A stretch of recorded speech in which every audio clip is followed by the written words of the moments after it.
So this is important, interconnected systems, because they named Andromeda after a galaxy, which is the interconnection of space and planets. I know this is a little bit out there, but that's where they got the name from, because that's essentially what they want you to do. And I'm about to explain how they want you to do that.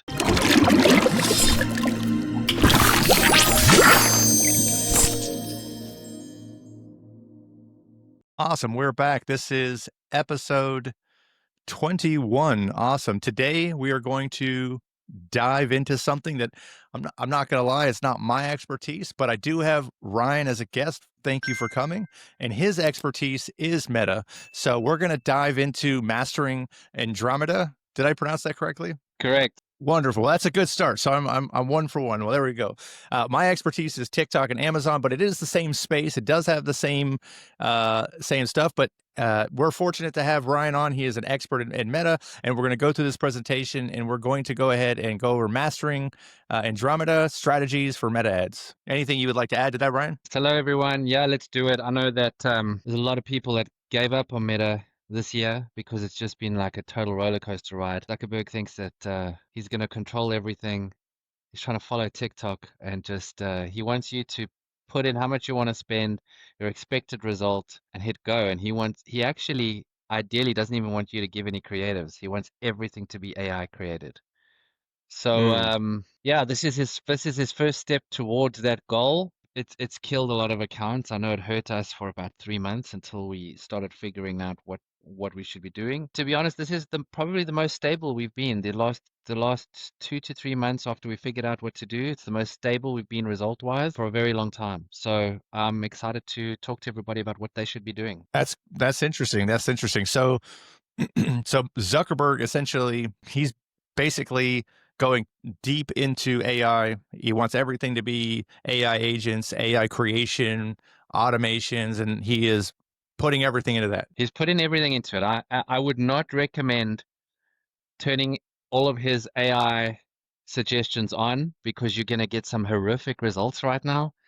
You're going to get some weird music in the background with a couple of strange stickers floating around a product listing image, and I really don't think you're going to be very happy, and your results will be poor to mediocre at the absolute best. So he's definitely not cracking it yet, but Andromeda isn't about doing that. Andromeda is about what we're about to talk and show you guys now. And yeah, let's dive in. Mastering Andromeda strategies for meta ads. It's basically a comprehensive framework for scaling profitable meta campaigns through interconnected systems, data-driven decision-making, and strategic audience expansion. So this is important, interconnected systems, because they named Andromeda after a galaxy, which is the interconnection of space and planets. I know this is a little bit out there, but that's where they got the name from, because that's essentially what they want you to do, and I'm about to explain how they want you to do that. Nice. All right, so what is the Andromeda framework? So Andromeda strategies represent a holistic approach to meta advertising. You're basically treating your ad account as here we go, an interconnected galaxy of campaigns. So just stay with me here. Audiences and creatives. So it's popularized by digital marketing experts like myself. This framework emphasizes systematic scaling while avoiding common pitfalls like ad fatigue and budget waste. Now, don't be fooled. There still can be ad fatigue if you don't create enough ads and swap them out quickly enough. All right, this is supercharged scaling here. Well, let me ask you a question, Ryan, about that. What's the average ad fatigue for a good video and a bad video? Oh, that's such a loaded question. Very tough to say.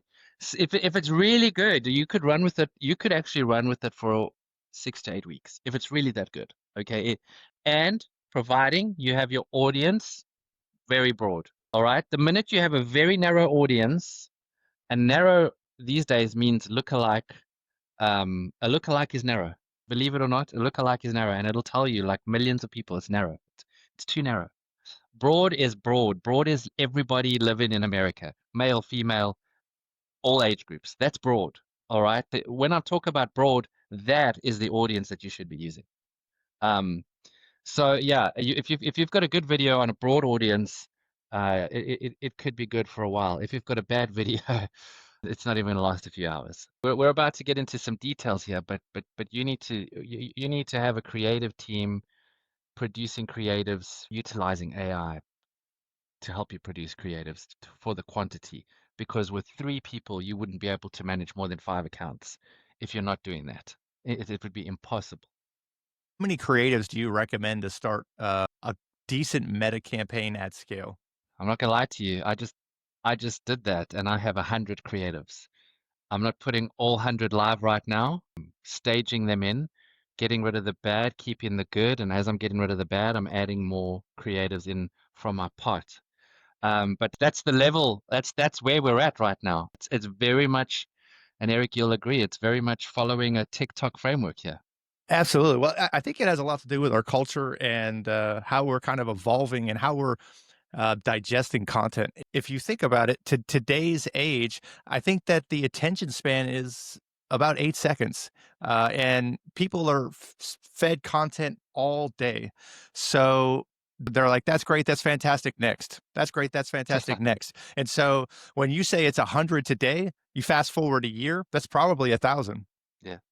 You fast forward a year from that, it's probably like it's going to get to the point where it's infinite. Like it's going to get to the point where the AI can tell that maybe there was things about the picture that they liked something or based on the pause, and then they make like 27 variations of that. It's probably going to take split testing, A/B testing to a whole nother level. You're right. It is going to get out of control. At this point, the power of Meta's AI is pathetic. It's not even remotely close enough to be able to be producing the level of creatives you need to work with this algorithm. You are the one that has to produce it, all right? You and your team.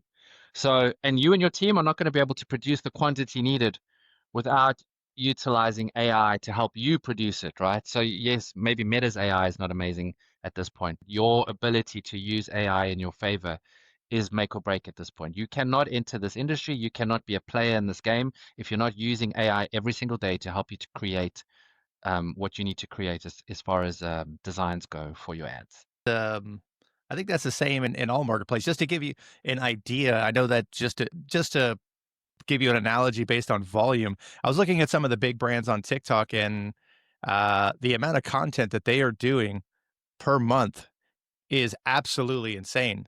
I saw something that said something like 80,000 pieces of content a month, and that's video content, and that's at scale. That's just crazy. That's the direction we're headed, and it's only going to get faster. It's going to for images, for videos. We're going to be in a society where you're going to need to be making new variations, split testing every day, and that's probably the direction we're headed. I don't disagree with that. Awesome. Well, now back to Zuckerberg's creation. Let's see. So I think we can move to the next slide. I think we've gone into enough introduction. And this is if you look around the space, the four pillars of Andromeda, it's everywhere. All right. So the framework breaks down this into 4 strategic phases that guide your campaigns from discovery to profitable scaling. Now, I do want to warn you on the profitable scaling. I think that you need to be fully aware of all your metrics when you and your funnel when you think that you're going to scale. We are no longer at a point where you're going to be scaling something from a 2 ROAS into a 5 ROAS easily. It's going to be far more beneficial for you to accept a break even or slightly positive situation on your ads and be happy with the new to brand customer who you're recycling through your funnel rather than aiming for a 2+ ROAS on a campaign that's broad, all right? That's top of funnel. Of course, when we're going into retargeting and bottom of funnel, you want your 2 to 5 to 10 ROAS even, depending on your product niche and all of that. But yeah, the days are gone, long gone, of you starting something new into a new market, expecting anything more than a 1.5 without understanding a funnel. You have to be funneling everything you're doing. What do I mean by that? You have to have a top of funnel, middle of funnel, bottom of funnel. Every new customer you have to treat like gold. You have to speak to them at every stage after they've bought your first product. You have to be collecting reviews. You have to be incentivizing them to buy again. So with that being said, let's look at the 4 pillars of Andromeda. So awareness, you've got to build your foundation through broad audience discovery. We already touched on that. Low cost signal gathering. Map your audience galaxy with 1,000 plus high intent signals weekly. So your signals would be in your audience. 1,000 plus is extreme, but I would definitely leave it as broad as possible and let Meta at this stage do its work based on your creatives. Because what's happening is Meta is looking at your creatives for the signal to the audience. So if you leave your audience broad and your creative is calling out your audience, Meta's going to look at your broad audience and go, oh, this is clearly looking for a woman in this age group based on the model in your image, and who's looking for a solution to the problem that you're highlighting, all right, or the promise that you're making, all right. So your it's very interesting how your targeting is based on your creative, your video or your static, and not.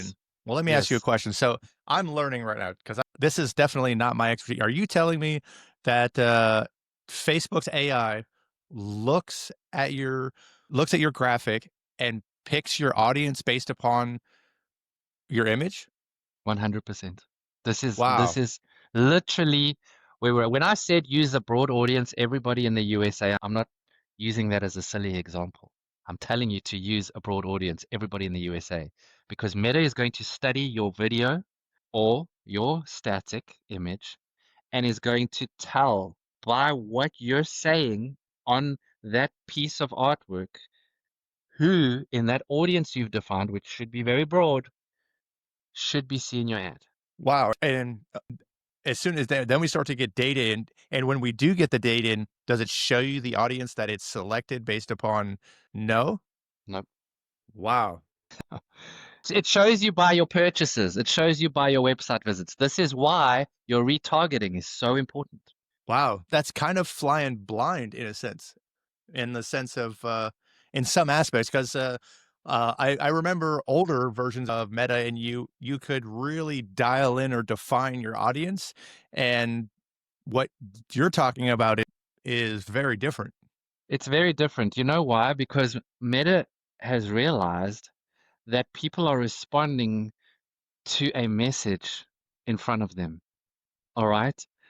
So if you're showing anybody the right message, they will respond. If you show me surfboards, I'm going to be interested. You show me a perfect wave, I'm going to be interested. If you show me other things like shopping and shopping malls and clothes, I'm really not interested. Meta knows this. Meta knows that they can communicate with people through imagery, through words, first 3 seconds. It's analyzing all of this. And it knows based on your personal, everybody's personal browsing history, what you pause at, what you respond to, you just hinted at.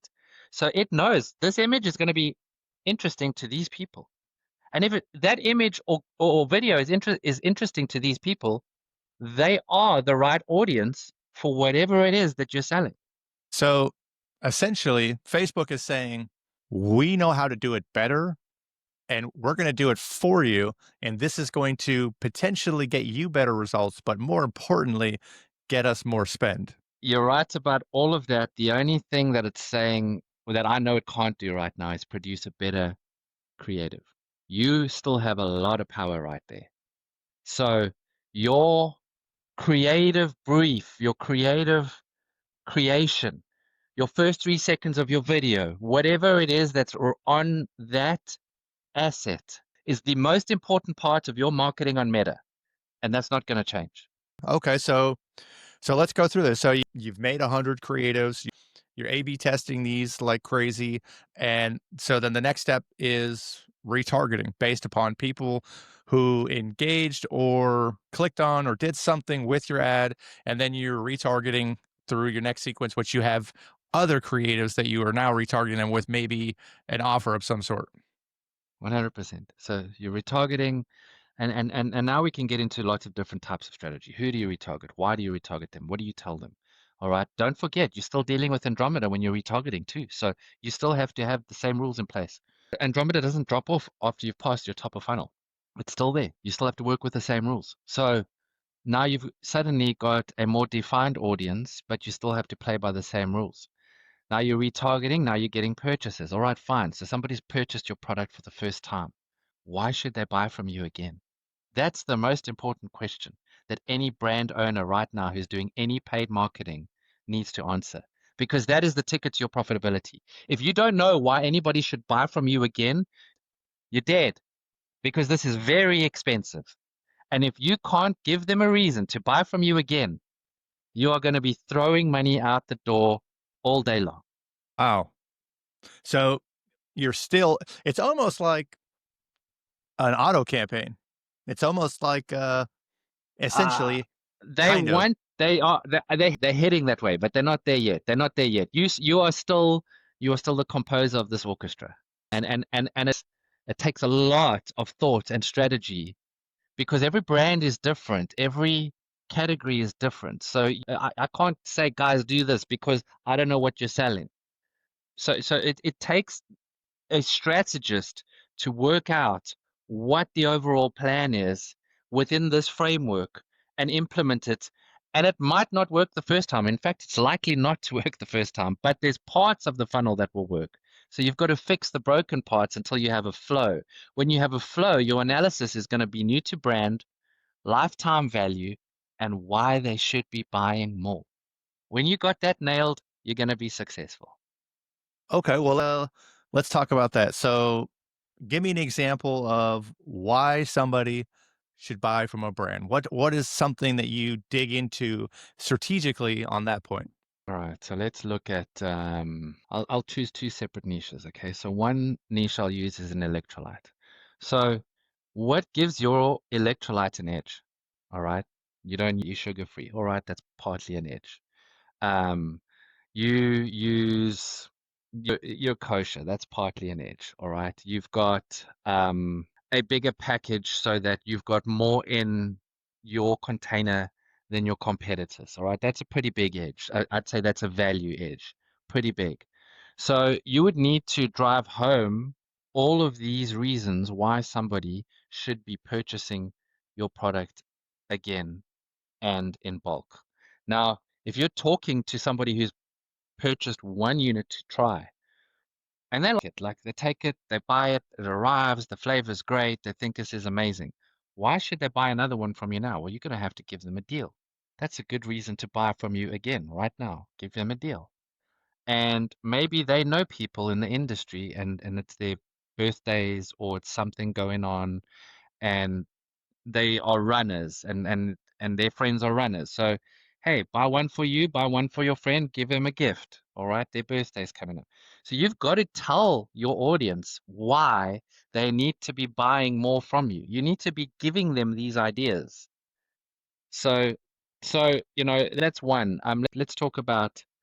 All right, skincare is so oversaturated, and it's highly profitable for the guys that do well. But it's probably the toughest niche to try to enter and be and do well in. It's doable, but it It's is doable. incredibly tough. Yes. It's incredibly tough. So you have to have your angles worked out. And you have to know. And so why would I, in my opinion, why should somebody be buying more? Well, I've got a couple of skincare brands, and there's different reasons for why they should be buying more. So one would be you stagger your stock. All right. So you have summer ranges, winter ranges, end of summer sales, end of winter sales.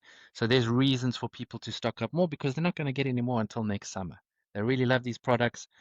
So you define that, right? You are the one creating these rules. You're telling them, hey, this stock is ending. You create it, and your winter product might be the exact same product with a different label. All right. Who knows? Who knows what you got going on there? But you're giving a reason for them to buy more. All right.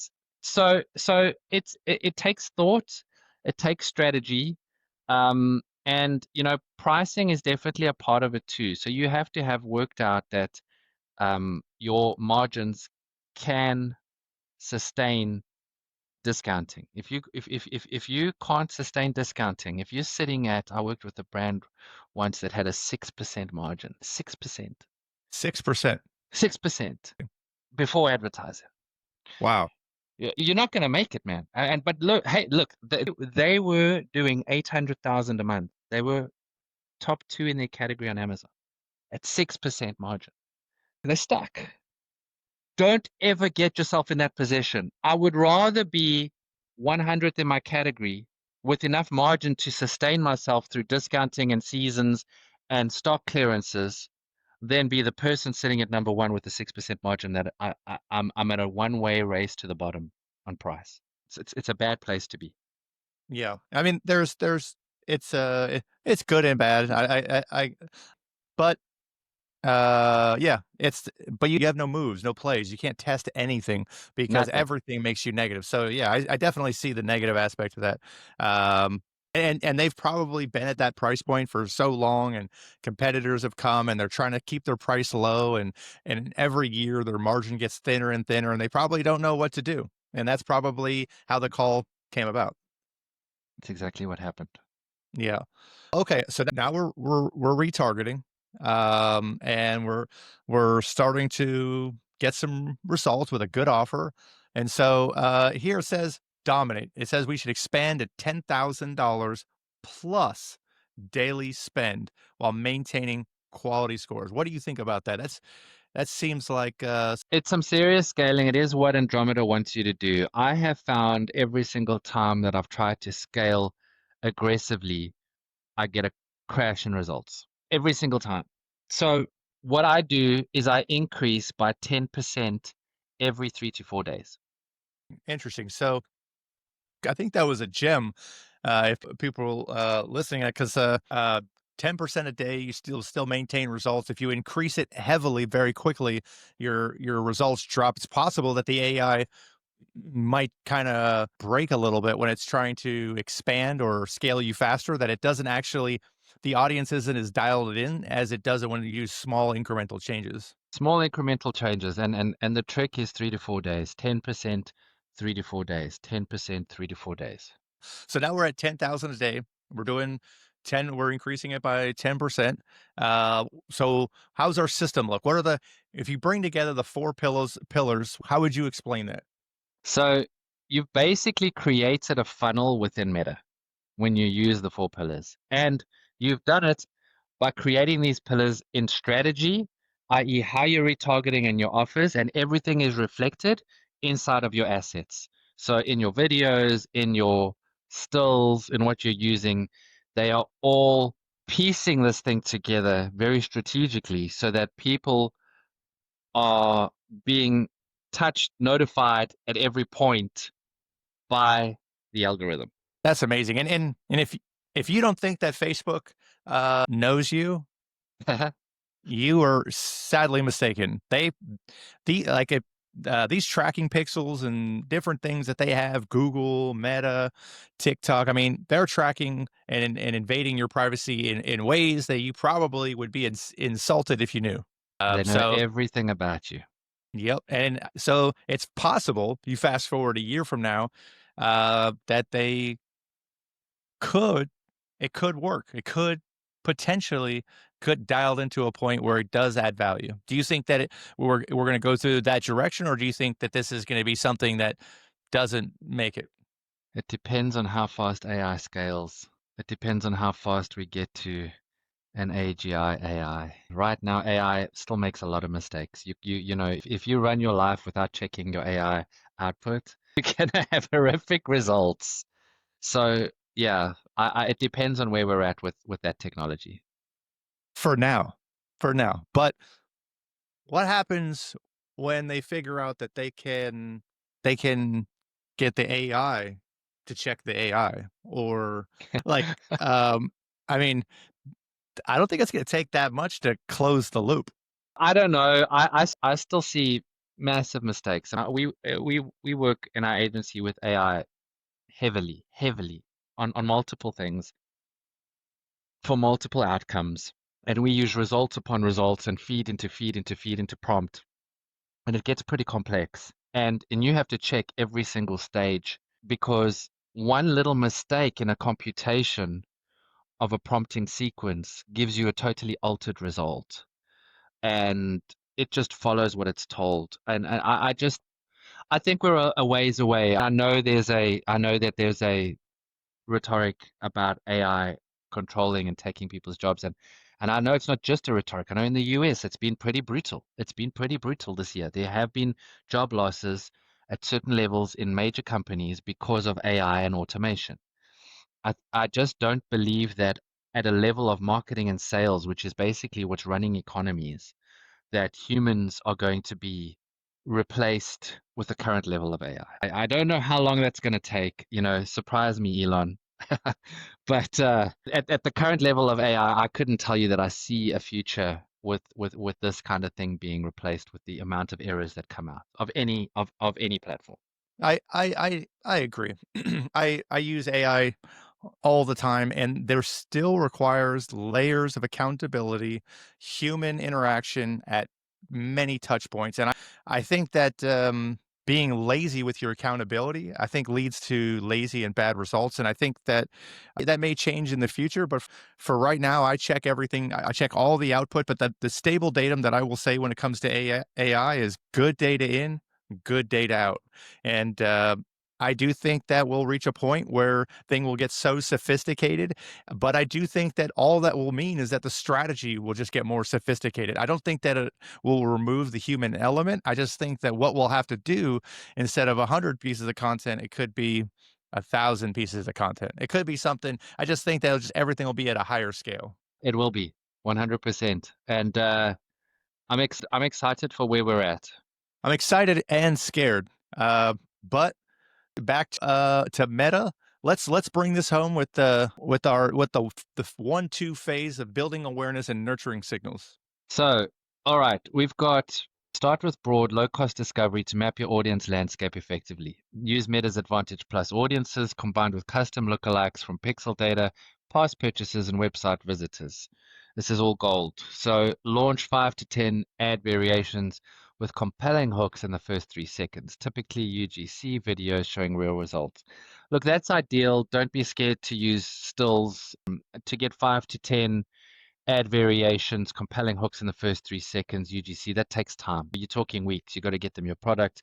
There's back and forwards. It takes a lot of time. Who has 3 to 4 weeks to wait for an ad to go live when we've got 12 months in a year? You got 1 month wasted in waiting. So I would say don't be scared to use stills and interlace them with videos as you move along. Target click-through rate of 1.5%. Minimum click-through rate to indicate strong resonance, and $1 CPC goal. Keep cost per click under this threshold for efficient discovery. Daily budget $100. Initial testing budget per creative set to gather meaningful data. So this is going to cost. It does cost, and $100 is exactly what we use.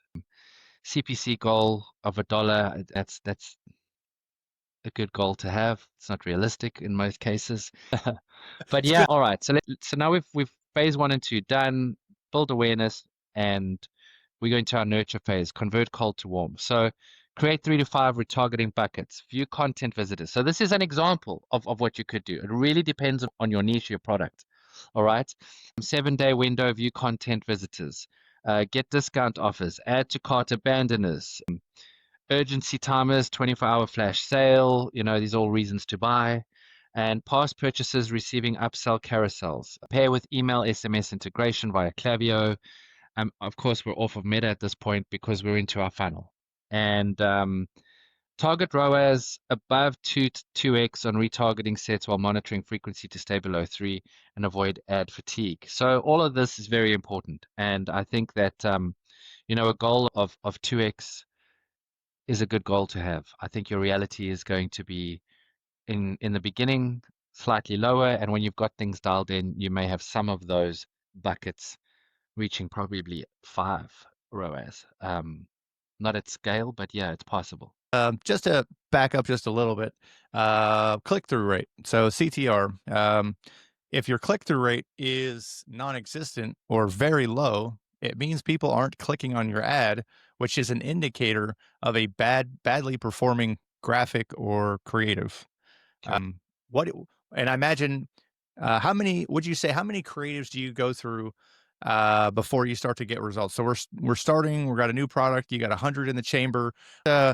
What's the best case scenario? What's worst case scenario in the sense of eating through our creatives? So an average use case in that situation is over 2 weeks, you're going to have your first 20 dialed down to 3 or 4 performers, and you're going to have introduced another 16 or so new ones that you're testing with different messaging that you're introducing, because you don't know if those 3 to 4 that are currently working when fatigue's going to set in, and you'll notice that through your results. And you're going to have something in the wing. The most dangerous position you can be on Meta is to be relying on 2 or 3 or even less creatives with nothing to replace them. If you've got one creative that's giving you an incredible result and you've been running like that for 2 months, you're in the deepest, darkest hole you could ever be in. Because one day it's going to stop working.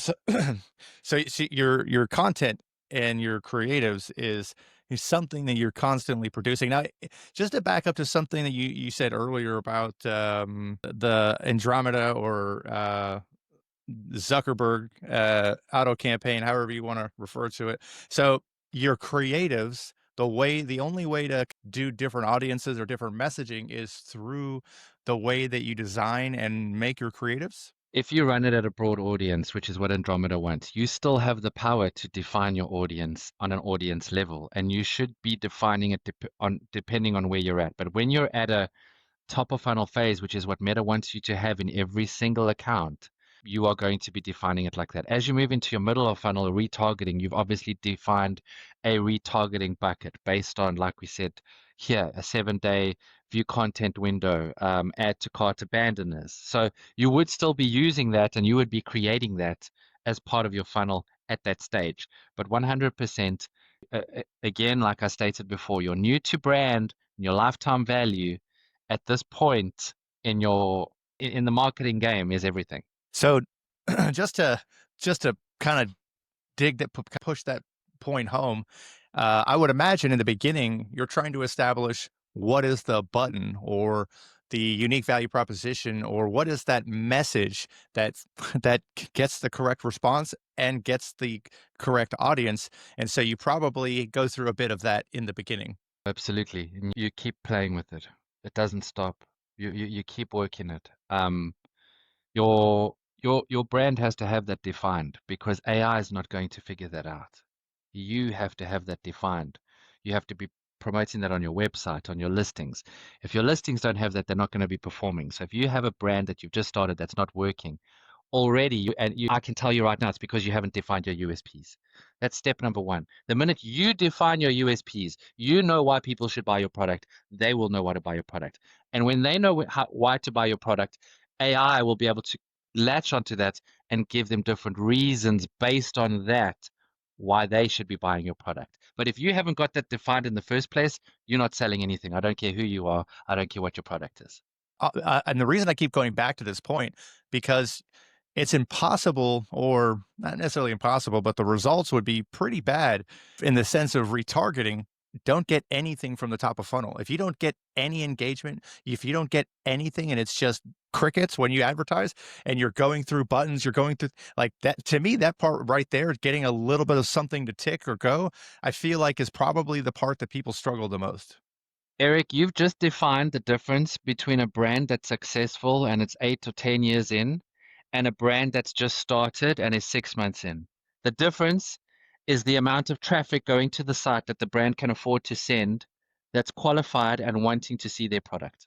That's very interesting. It's very interesting, and I've worked with a lot of pre-revenue projects, and we are changing imaging, SEO things constantly, and they may say why, and I say, well, we have no successful actions. We do not have anything that is working yet, and we're trying to establish something that is working, where the data shows that there is something here that we can then expand on. And sometimes it's easier than others, but as you know, sometimes it's incredibly hard. But yeah, okay, cool. So we got a 1.5 CTR. We got this dollar cost per click goal, daily budget of $100. We're getting a 2x lift. Everything is just going fantastic. It's going great. which sounds amazing. So then where do we go from here? So now we want to scale. All right. Now this is the part that is very tricky. Dominate and aggressive scaling. Once you identify winners, 3+ creatives with ROAS above 2.5. Notice the ROAS there. They're not saying 5, they're saying 2.5. Okay, this is not like crazy ROAS. A lot of the time, that's where a brand breaks even. So follow the progressive scaling rules to based on campaign maturity. 50+ conversions a week, duplicate ad sets and increase budget by 20% daily. This is a recommendation from Andromeda. I would not do 20% daily. I would do 10% every 3 to 4 days. That's as aggressive as I would be. ROAS stable for 7+ days. Test new geographic markets, ramp budget 50% over 3 days. This is too aggressive. It's Andromeda's guidelines, but I would again stick to 3 to 4 days. Of course, if you've got something like a Black Friday deal or a birthday deal or something that's, Labor Day sale, fine. Isolate a specific campaign, duplicate into it your winning creatives, and then go wild. You've got 4 days, and people are probably at that point looking for specials, especially your existing customers. Use email and drive home your results. But yeah, I think anything other than that is gambling. And then CPA below target. So launch broad campaign budget optimization, full shift budget allocation. For people that don't know what that means, campaign budget optimization means that you are running your budget on a campaign level. You've got multiple ad sets in your campaign, and Meta is determining the direction of the spend. All right. Your alternative to that is an ad set level. So you've got a campaign, but each ad set, which defines an audience, has its own budget, and you would be defining the budget allocation within these audience sets. So when you do campaign budget optimization, again, this is what Andromeda wants. Meta's making all the decisions for you. What Depends where you're at. If you're at a top of funnel, I recommend campaign budget optimization. If you're at a middle of funnel, so you're retargeting very specific audiences, again, I'm going back to website bounces, 7-day no purchase, abandoned carts. I would do ad set level optimization because I can see based on the results, which is based on the amount of traffic trickling through from the top, where I want my spend to be focused on. That makes complete sense. It's very interesting. It's very interesting. Okay. What's next? So lock in long-term profits. I mean, we're only a few months in with this algorithm, so this is fictitious in my opinion. Who knows when the next algorithm change is going to come? But enable Meta's automated rules to pause underperformers. ROAS below 1.8. I would bring that all the way down to ROAS below 1. I think a ROAS below 1 is a non-performer. The minute you go over 1, you're starting to perform.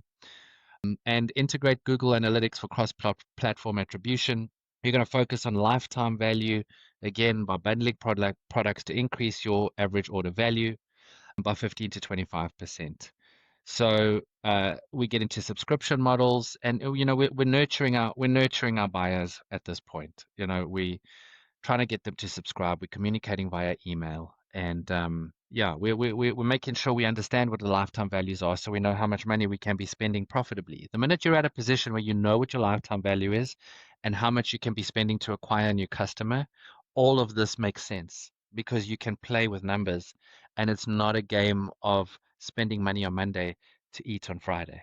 That's a very good point. I think a lot of people pre-revenue don't have successful actions in the sense of buttons or messaging or pricing. Like they literally have nothing, and it takes a long time to arrive at that. Also, as you get into it, like you say, you get your LTV and you get all this information that makes it so that you understand how much you can spend to acquire a new customer.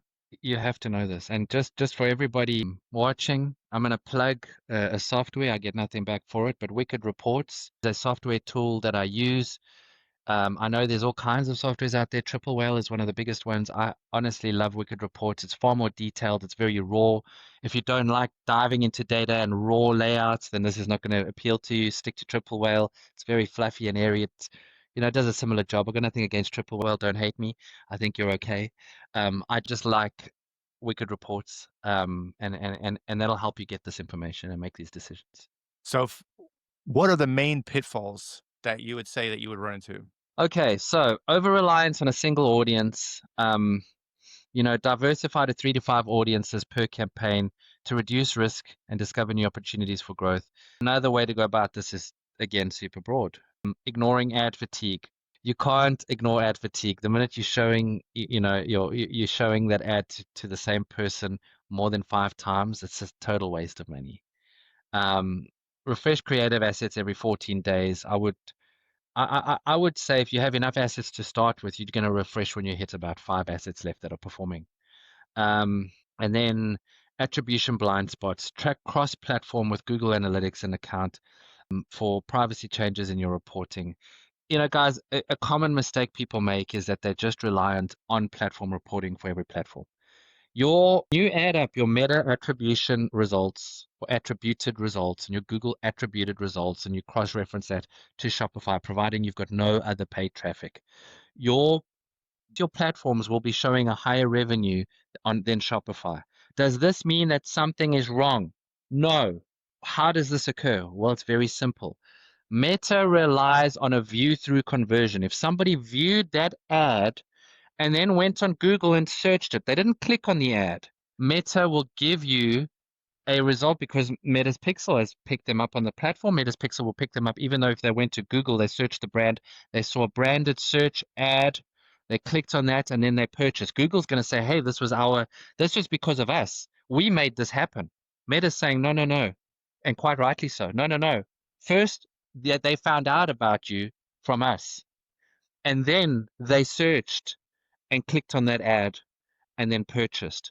So who's to say who should get 100%? If this was all one company, I'm sure we would have some kind of resolve, right? If Google and Meta were owned by the same people, they would correctly say, okay, well, here's a way for us to work out the sort of attribution between both platforms. At this point, they're not. So Meta's going to claim as much as they can. Say, if they never saw that ad, that purchase would never have taken place. Even though they didn't click, if they didn't see it, that was the reason why they searched. And I think that's true. All right.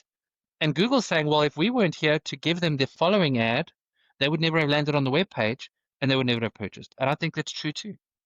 So be aware of your attribution flaws when relying on platform attribution for your metrics.